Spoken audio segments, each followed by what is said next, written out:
Her labored breathing shows the pain that she endures. But in the end, all is well.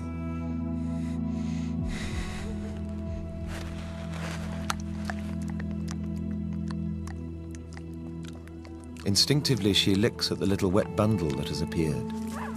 Her deep-rooted instincts must serve her well from now on.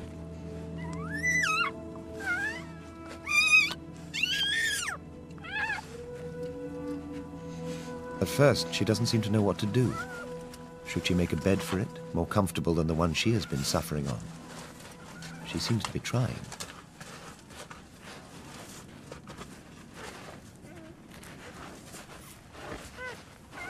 In her confusion, she all but buries the tiny creature that has invaded her life.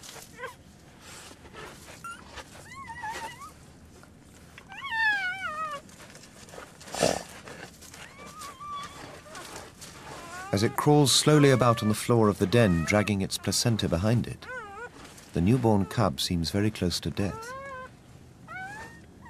Finally, 1,000,000 years of instinct take over, and Sheeva knows what to do. As if she has done it many times before, she nips off the umbilical cord.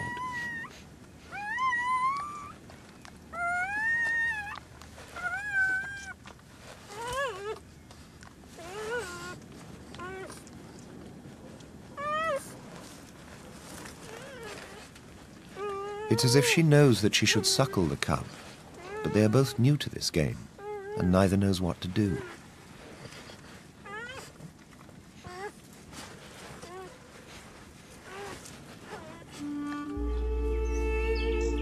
Puzzled by the sounds from inside, David peers into the den, though he dare not enter.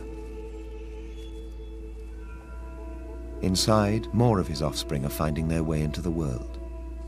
The births come half an hour to an hour apart.